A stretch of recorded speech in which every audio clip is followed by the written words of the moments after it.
Hi friend, आज मैं आप लोगों के लिए ट्रांसलेशन या सिंपल ट्रांसलेशन है क्लास 10th एंड 12th दोनों के लिए आवश्यक है। इसे ज़रूर देखिए।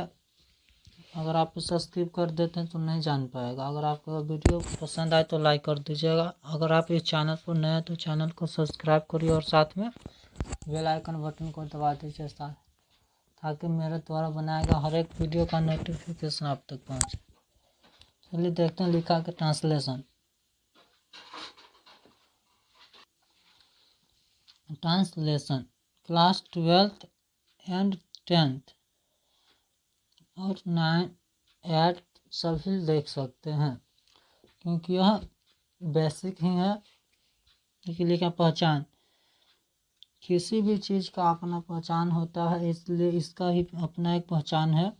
जैसे कि जिस हिंदी वाक्य के क्रिया के अंत में, यानी इसका पहचानने का नियम है। इस वाक्य को हम कैसे पहचानेंगे कि यह इस स्ट्रक्चर यानी इस बनाने के नियम पर बनेगा।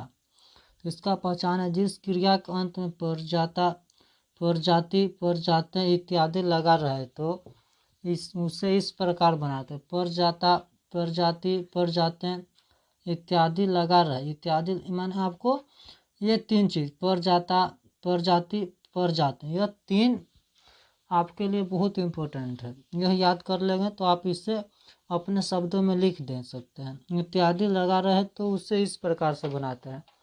यानी स्ट्रक्चर यानी बनाने का नियम दिया गया है। Subject plus would have had to. Would have had to का प्रयोग सभी के साथ करना है। किसी भी थर्ड पर्सन हो, सेकंड पर्सन, फर्स्ट पर्सन, कोई भी पर्सन हो, उसके साथ वुड हैव हैड टू लगाना कंपलसरी है। और बाद में V2 और ऑब्जेक्ट, V2 के बाद ऑब्जेक्ट लगा देना है। तो पहला एग्जाम्पल है, चलिए अब इसे एग्जाम्पल के माध्यम से समझ लेते हैं। पहला एग्जाम्पल है, उन लोगों को राम को डांटना पड़ जाता। हाँ देखिए, इसमें पहचान क्या है, पड़ जाता। हाँ इसमें पड़ जाता लग गया है तो यह वाक्य इस स्ट्रक्चर पर बनेगा। तो इससे बनाने का नियम है, पहले सब्जेक्ट। सब्जेक्ट क्या है, उन लोगों। उन लोगों को क्या मीनिंग होता है, दे। उन लोगों का मीनिंग होता है दे। अब हमने कहा था कि सभी के साथ वुड हैव हैड टू लगाना कंपलसरी है।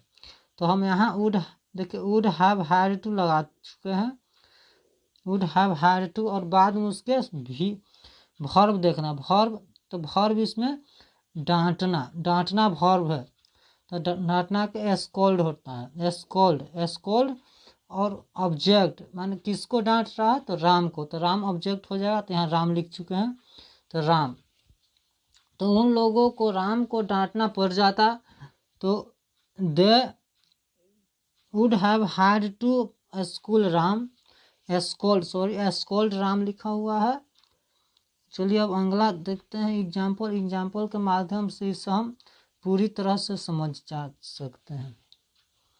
देखिए लिखा गया, दूसरे एग्जाम्पल में लिखा गया है, मेरी बहन को कल मेरे पिताजी के सामने रोना पड़ जाता। तो देखिए इतना बड़ा सेंटेंस, आप इतना बड़ा देखकर घबरा नहीं जाइएगा। बस आपको सिर्फ फोकस करना है इसके स्ट्रक्चर पर, और स्ट्रक्चर के माध्यम से इतना बड़ा क्या, आप अगर 2 पेजा के भी ट्रांसलेशन बना के लिए आएगा तो आप उसे बना दीजिएगा।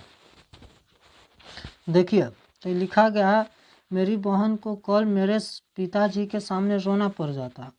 तो इसका पहले क्या देगा, सब्जेक्ट। तो यहाँ हो जाएगा मेरी बहन, सब्जेक्ट है, सब्जेक्ट मेरी बहन। तो यहाँ हो जाएगा मेरी बहन का मीनिंग होता है माई सिस्टर, माई सिस्टर। और उसके बाद क्या लगाना है, स्ट्रक्चर को आप ध्यान में रखते हुए इसे बना दीजिएगा। तो बाद में would have had to, would have had to, तो लिख देते हैं वुड हैव हैड टू, लिख दिए हैं। और इसमें वर्ब, इसके बाद वर्ब देखना है। तो वर्ब है रोना, रोना। तो रोना वर्ब है, तो रोना के विप हो जाएगा। और सामने के बिफोर, सामने before my father, before my, किसके सामने रो रहा है, तो पिताजी के, यानी ऑब्जेक्ट हो जाएगा मेरे पिताजी। तो बिफोर माय फादर, और टाइम वर्ड सबसे पहले अंत में, सबसे अंत में चल जाता है। कोई भी टाइम वर्ड हो वह अंत में लिखाता है। तो यहाँ लिखा जाएगा यस्टरडे। तो इसका हो जाएगा my sister would have had to weep before my father yesterday, यानी बीता हुआ कल है तो इसलिए यहाँ यस्टरडे लिखे हैं। अगर आने वाला समय रहता तो यहाँ टुमारो लिख देते हैं। और देखिए अब आगे का है एग्जाम्पल, मोहन को कल पटना से लौटना पड़ जाता। हाँ, तो पहले इसका पहचान देखते हैं क्या देखिए इसमें पड़ जाता है या नहीं है। देखिए इसका पहचान पड़ जाता, पड़ जाते, पड़ जाते, तो उसमें से एक है पड़ जाता, तो इसमें है तो हाँ यह उस स्ट्रक्चर पर बनेगा जिसको हमने बतलाया था।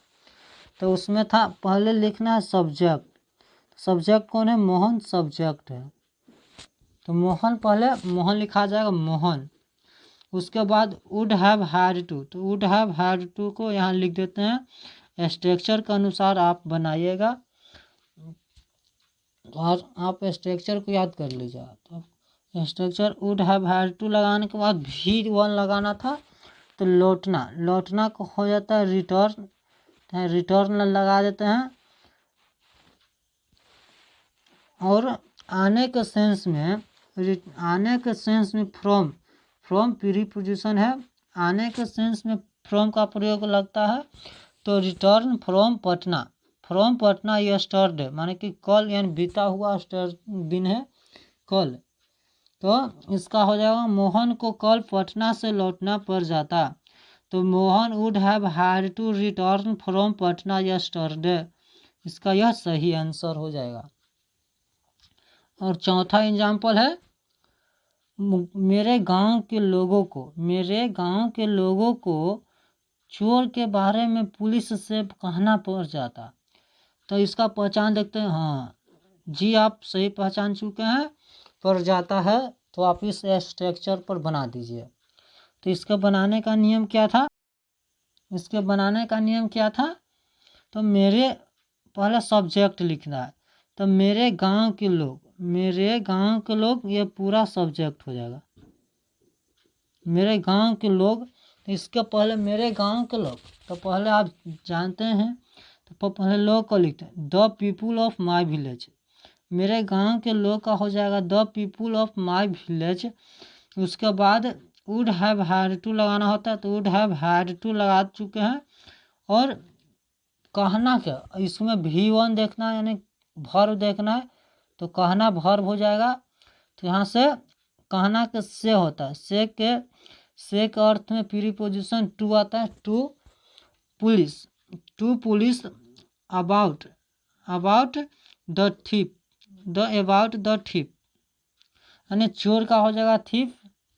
तो इसका पूरा हो जाएगा कि मेरे गांव के लोगों को चोर के बारे में पुलिस से कहना पड़ जाता। तो the people of my village would have had to say to police about the थिप।